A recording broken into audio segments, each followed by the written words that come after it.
Saludos, Dios les bendiga. Hoy vamos a estudiar la lección número 14 de la revista El Discípulo. Y esta lección se titula Ha nacido un niño. El texto bíblico que vamos a estudiar se encuentra en el libro de Ruth, capítulo 4, los versículos del 13 al 17, y en el Evangelio según San Mateo, capítulo 1, en los versículos del 1 al 6. El texto áureo de la lección: y le dieron nombre las vecinas diciendo, le ha nacido un hijo a Noemí. Ruth 4:17.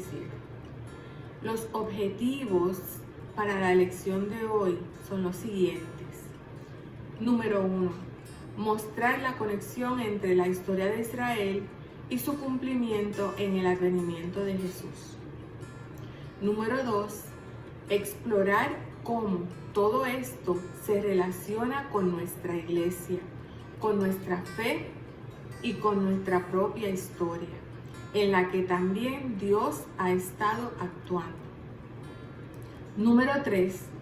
Comprender que ni la historia de Israel ni la nuestra son puras y que con todo eso Dios nos ama y nos usa.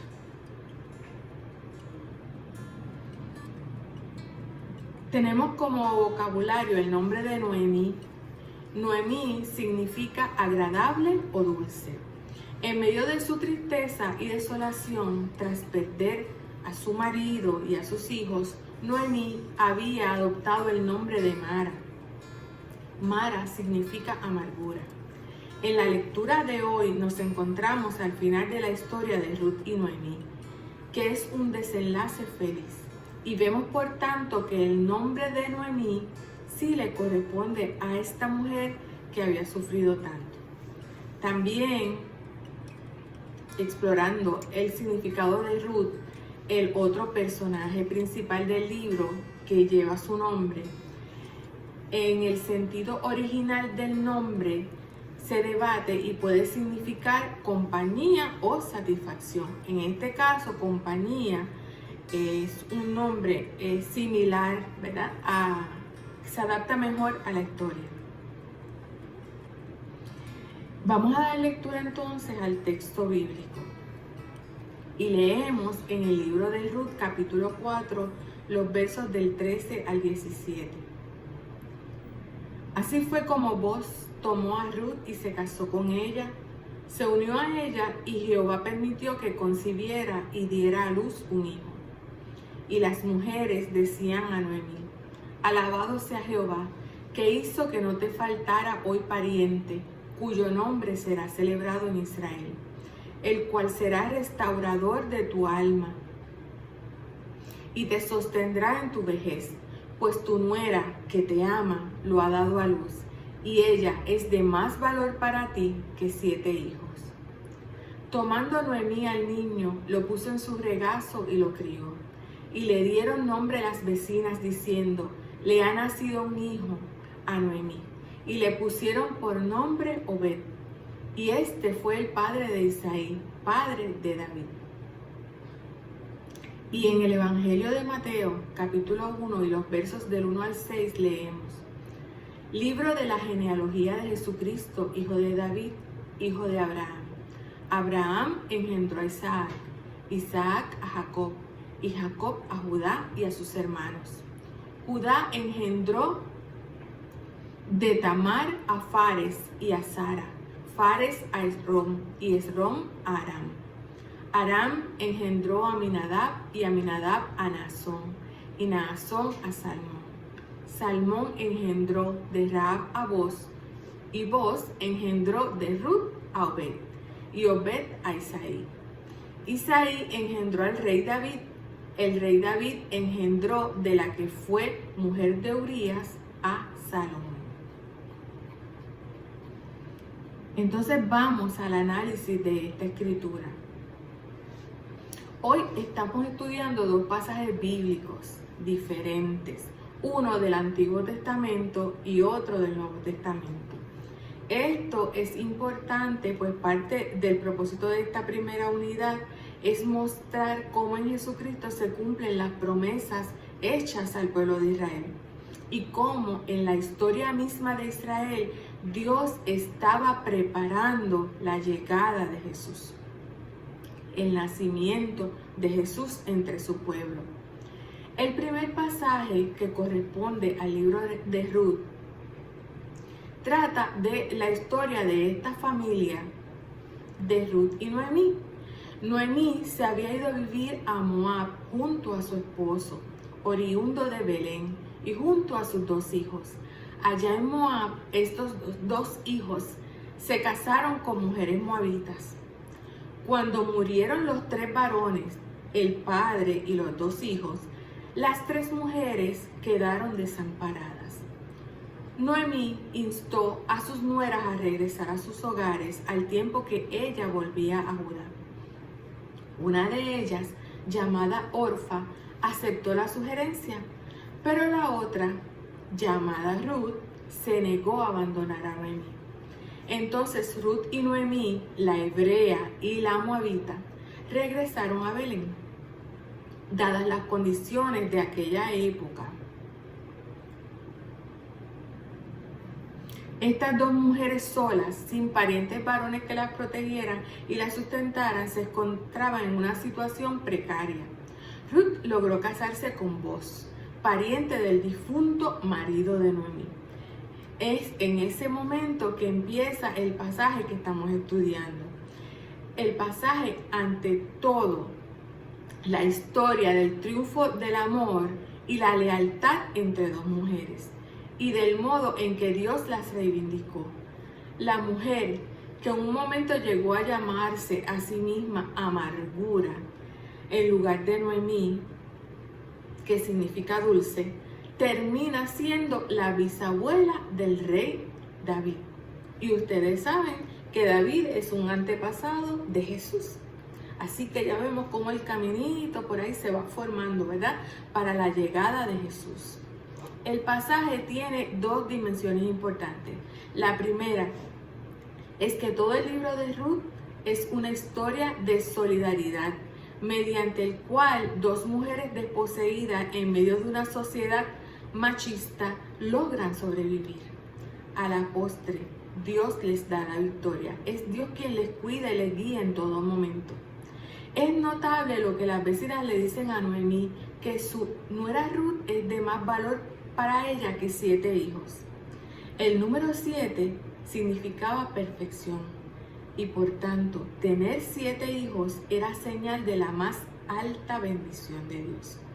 También es notable el hecho de que son estas mujeres, las vecinas, quienes se regocijan con Noemí y sorprendentemente quienes ponen nombre al hijo de Ruth y Boaz. La segunda dimensión del pasaje tiene que ver con el importantísimo detalle de que Ruth es moabita. Ruth era gentil, extranjera, oriunda de una tierra no solo desconocida, sino una tierra odiada, repudiada por los judíos.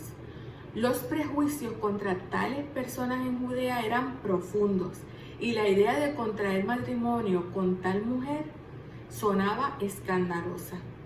Lo que el pasaje nos está diciendo es que entre los antepasados del gran rey David se encontraba esta mujer extranjera y despreciada. Ahora hablemos del segundo pasaje que se encuentra en el Evangelio según Mateo. Este narra la genealogía de Jesús y esta larga lista de nombres lo que nos muestra es cuáles fueron los antepasados del Mesías. Podemos ver la relación entre este pasaje de Mateo y el de Ruth. A primera vista hay una conexión entre los 2 pasajes por el nombre mismo de Ruth, que se menciona entre los antepasados de Jesús. Con esta genealogía, Mateo nos está dando el primer indicio de que la historia de Jesús, así como la de Ruth y la de todo el pueblo de Israel, es una historia no tanto de lo que los humanos hacen por Dios, sino como de lo que Dios hace por la humanidad, de lo que Dios hace por las personas y con las personas sin importar su procedencia, su origen, su historia, su pasado. Porque Dios es Dios. Esto puede verse en la genealogía de Mateo, tan pronto como la miramos con algún cuidado. Las primeras 3 generaciones son de todos conocidas: Abraham, Isaac y Jacob. Mateo no lo dice, pero es de conocimiento común que tanto el caso de Sara como Rebeca y Raquel eran mujeres estériles, por lo tanto mujeres repudiadas, mujeres rechazadas, despreciadas por la sociedad. Los nacimientos de Isaac, Jacob y Judá fueron actos de reivindicación por Dios para estas 3 mujeres. En las próximas generaciones, Mateo menciona otras 3 mujeres: Tamar, Rahab y la que fue mujer de Urías, Betsabé. Todas estas representan lo que podríamos llamar los trapitos sucios entre los antepasados de Jesús. El nombre de Tamar nos recuerda que fue entonces que Parés fue el resultado de una unión incestuosa entre Judá y su hija Tamar. El de Rahab nos recuerda que había una ramera extranjera en los antepasados de Jesús. Sin embargo, había tenido más fe que muchos israelitas. La referencia a la mujer de Urías nos recuerda uno de los episodios más bochornosos en la historia del rey David, su adulterio. De manera semejante, el nombre de Ruth nos recuerda que también entre aquellos antepasados había una moabita, una extranjera, una repudiada. No se trata aquí de culpar a las mujeres, pues las acciones y condiciones de todas ellas reflejan una sociedad en que las mujeres estaban supeditadas. Así, por ejemplo, al mencionar a la que fue mujer de Urías, el texto nos recuerda cómo aquella mujer y su esposo fueron víctimas de la lujuria y el desenfreno del rey David. Se trata más bien de recordarles a los lectores y lectoras que toda la historia de Israel, por muy pura que esa nación pretenda ser, está marcada por el pecado y el abuso. Hasta el tan admirado rey David cometió un acto imperdonable de violencia contra Betsabé y su esposo Urías. Y la tan mentada y defendida pureza étnica de Israel tampoco es así como se piensa, y como testimonio de ello se nos recuerda a Rahab y a Ruth. El vínculo entre los 2 pasajes que estudiamos es doble. Por una parte, se nos recuerda el lugar central que ocupan las mujeres en la historia de la salvación y de la humanidad toda. Y por otra, se nos recuerda que Jesús, quien no vino a llamar a justos y puros, sino a pecadores, era producto de una historia con sus luces y sus manchas, que ni el propio Jesús podía reclamar ser producto de una herencia limpia de toda sospecha. Tras estos 2 temas encontramos el tema común en toda la Biblia y particularmente en las enseñanzas y en las obras de Jesús de la reivindicación de los oprimidos, de los marginados, de los rechazados y del deseo y el poder de Dios de usar a los pecadores, así como usó al rey David después de su pecado, para llevar adelante sus propósitos redentores. Así aprendemos que a Dios no lo detienen nuestros pecados ni nuestros errores. Dios cumple su propósito en nosotros. Vamos entonces a la aplicación de la lección. Bueno, hay 2 propósitos bien importantes en esta lección. Primero,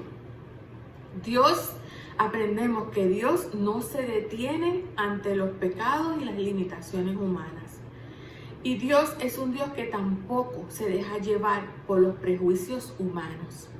Entre el pueblo de Dios hay pecado, hay incesto, hay rameras, extranjeros despreciados, hay hostigamiento sexual y hasta asesinato premeditado. Y a pesar de todo eso, Dios sigue usando a su pueblo y logra el propósito que Él ha definido para su pueblo. Lo segundo en esta lección es mostrar la continuidad entre el Evangelio de Jesús y la revelación y promesas dadas a Abraham y a su descendencia. Muy pronto en la vida de la iglesia, algunos empezaron a sugerir que Jesús era una realidad nueva, que no tenía nada que ver con la historia anterior, ni siquiera con la realidad física del mundo creado. Mateo tenía a la mano el Evangelio de Marcos, que sencillamente empieza con el ministerio de Jesús. Ahora, para contrarrestar cualquier opinión en el sentido de que el Evangelio no tuviera ninguna relación con la historia antigua del pueblo de Israel, Mateo empieza su historia con una genealogía que se remonta hasta Abraham, el padre de la fe. Pocos años más tarde, para dejar claro que Jesús no se relaciona solo con Israel, sino con toda la creación, Lucas ofrece una genealogía que se remonta hasta Adán, hasta el huerto del Edén. Por último, para mostrar que el Evangelio se relaciona no solo con la humanidad toda, sino también con la creación toda, Juan empieza su libro señalando que todas las cosas por medio de Él fueron hechas y sin Él nada de lo que ha sido hecho fue hecho. Jesús, podemos concluir que no es un rayo caído del cielo, sino que es la culminación de un plan y de los propósitos de Dios para Israel, y no solo para Israel, sino para toda la humanidad y para la creación. Y vemos cómo Dios interviene en la vida de sus antepasados para lograr sus planes.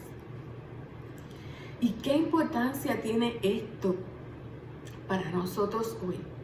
En primer lugar, frecuentemente nos desalentamos al ver en la iglesia que hay pecado, que hay chisme, que hay manchas, que entendemos que hay personas que no son dignas de llamarse pueblo de Dios.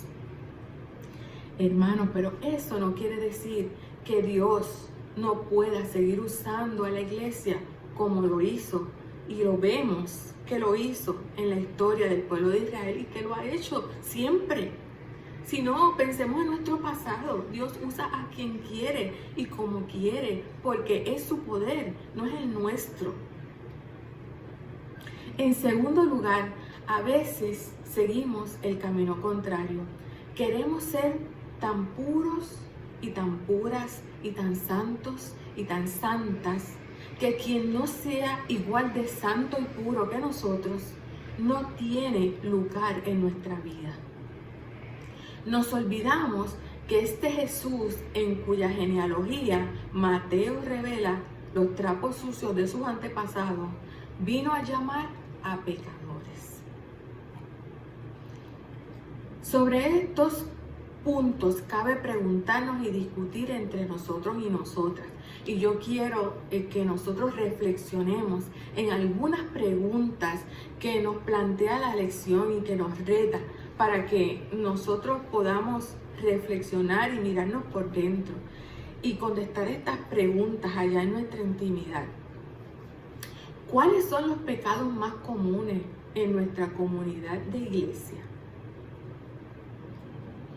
¿Qué podemos hacer para rechazar tales pecados, pero al mismo tiempo mostrarles a los pecadores el perdón de Dios?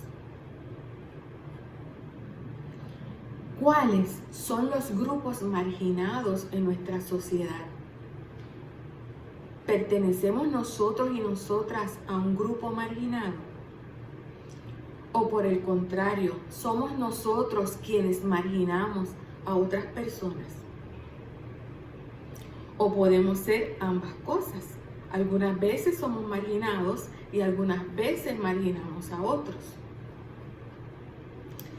Si Mateo empieza su evangelio con una genealogía y ni siquiera Jesús empezó sin historia y sin genealogía, ¿no será que debemos tratar de recuperar la genealogía y la historia de nuestra comunidad de fe, recordarla, meditar en ella, o tal vez la historia de nuestra propia vida.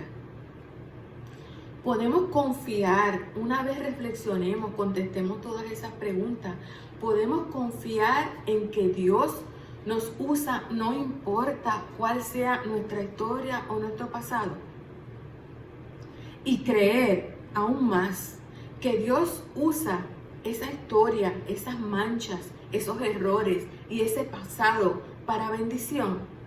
Él transforma eso en bendición. ¿Podemos creer eso? Ahora que estamos comenzando este tiempo de Adviento, sería prudente que nosotros podamos reflexionar en aquellas personas que son marginadas, que son rechazadas, que reciben miradas de desprecio o que tal vez nadie se acuerda de ellos. Nosotros, ¿qué estamos haciendo al respecto? ¿Estamos nosotros rechazando a alguna persona por su pasado, por su estilo de vida, por su pecado? ¿Estamos mostrando el amor de Dios? ¿Estamos amándoles como Jesús les ama? Si nosotros miramos los evangelios, la historia de Jesús aquí en la tierra, hermanos, Jesús a quien buscaba era a aquellos a quienes nadie buscaba, a quienes nadie miraba, aún más a aquellos a quienes todos rechazaban. ¿Estamos siguiendo nosotros el ejemplo de Jesús? ¿Podemos disponernos a preparar nuestro corazón para la llegada de Jesús en esa reflexión y en ese pensamiento? Me gustaría entonces terminar esta lección señalando y reforzando lo que hemos subrayado y lo que la lección subraya, lo que la lección denota importante que debemos aprender de este pasaje. Hay unos puntos que me gustaría mencionar. Primero, que la historia de Israel fue guiada y usada por el mismo Dios para darnos a Jesucristo. Número 2, que esa es una historia con luces, pero también con sombras, así como la historia nuestra. Número 3, que en esa historia las mujeres y la solidaridad entre ellas tienen un lugar bien importante. Número 4, que es una historia de reivindicación de los excluidos y oprimidos. Número 5, que esa historia continúa entre nosotras y nosotros. Número 6, que por tanto nuestra historia tiene también sus luces y sus manchas, pero que así todo es una historia dirigida por Dios. Tu historia, mi historia, es una historia dirigida por Dios. Con altas, con bajas, con arrugas y verrugas, como dirían unas amigas mías. Pero Dios también tiene una historia de reivindicación para nosotros y para las personas oprimidas, y de aceptación y restauración para los pecadores. En este tiempo de Adviento, este ha sido un mensaje bien certero, hermano. Vamos a reflexionar en él. Me gustaría entonces terminar la lección con la oración que nos provee la revista. Y me gustaría invitarles a que la repitan conmigo. Y la oración dice así: gracias, Dios y Señor de la historia, por habernos hecho parte de la historia de tu pueblo. Gracias porque a pesar de nuestros errores, a pesar de nuestros prejuicios y pecados, tú nos sigues bendiciendo, perdonando y usando para tus propósitos eternos. Ayúdanos de tal modo a serte fieles, que vengamos a ser parte de esa historia de la que dependerán generaciones venideras, como ahora dependemos de las que nos precedieron. Por Jesucristo, Hijo de David e Hijo de Ruth. Amén. Dios les bendiga.